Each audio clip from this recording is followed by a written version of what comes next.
Last time I felt was, and I think this also becomes because I am a woman, and I do think about violence on an everyday occasion, unfortunately, and my safety. I think about my safety a lot as a woman, and so the last time was Glow and we went to her event, and I was in the parking lot by myself, and at the time, like, there was a couple others that were supposed to be there, and I remember I thought you were going to be there, so I was like texting you, and I had showed up. I was in my car, and I was just like, wow, I'm in a parking lot by myself as a woman, and I'm dressed like this.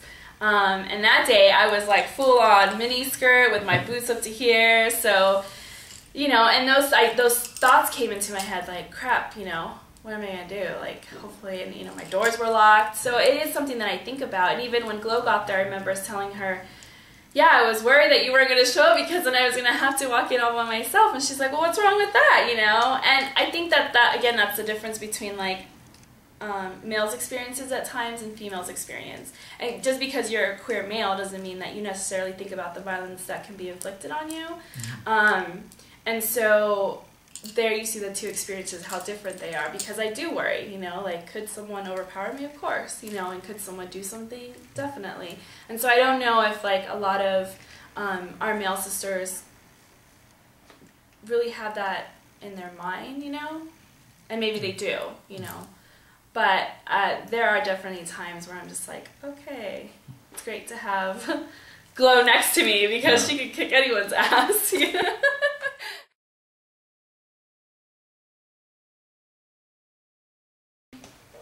I think that with that, the important part is because of all that guilt that does come with religion, and how a lot of queer people have not been embraced by religion, and it is getting better. There are definitely, like, Catholics for gays and different religions that are embracing that or are open to people who are queer, but I think it's important because of that, because of the guilt, and to say that we're here, and while we don't really consider ourselves any one religion, because all sisters have their own whether it be spiritual, whether it be religion in them, and they bring that, and that comes with them. Like, even when you hear some of our blessings, sometimes it's, well, is that too about God and bless, and like some things that directly are identified with a specific religion. I know, we always get the Catholic thing, and my response always is, I feel that I am a nun. One of the things that I just did was a cultural leadership retreat. We had to do 2 truths and a lie. And so one of the truths that I put on there is, I'm a nun. And so at the end of the retreat, the students had to figure out which one was the lie. So of course everyone said the nun. And I said, no, I am a nun. And they were all just like, what do you mean you're a nun? You're not a nun. And I'm like, I am a nun. We serve everyone. We're there to help and to do missionary work and to whatever is needed in our community. We're there to help and to serve. So, to me, that is what being a nun is all about. And we're just a different type of nun.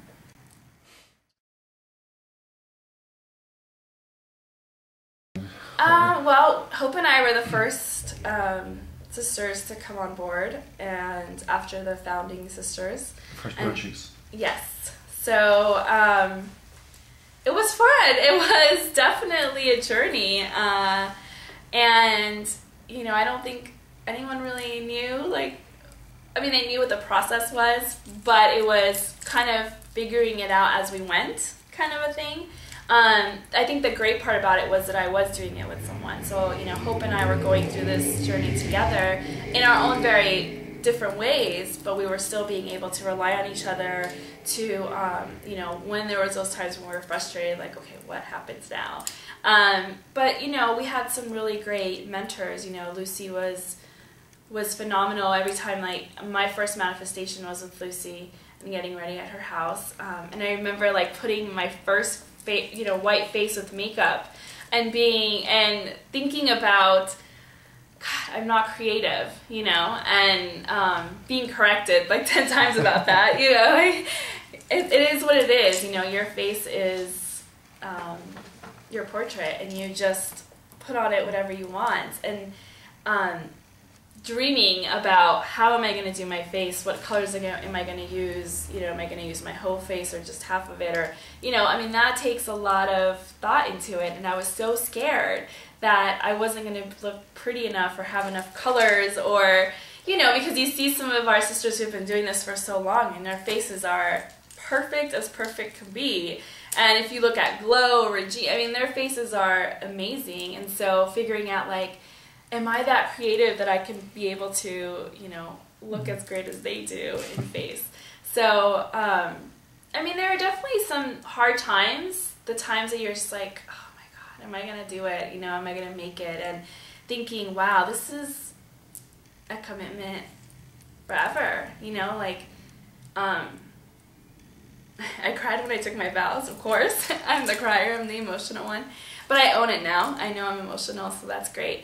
But remember taking my vows in front of, you know, at a bingo, and doing, you know, in front of our community, and really kind of seeing like all these people who had seen us, because we were the first ones, that they never saw, you know, any of the founding members in all white or in our Wednesday outfit, or, you know, in the no lips, and then being like, what's going on? Like, is this something different? You know, why are you dressed that way? And so it was great. It was a privilege to be the first ones, because the community kind of embraced us and were like, when we got our white veils or when we got our black veils, we're so excited. Like, I saw you when you were, you know, in your Wednesday outfit, and now look at you and how proud I am. So it was a great accomplishment, and it was that feeling of community embracement, and seeing us go through those stages, which was pretty powerful, you know, to hear their experiences of it as well.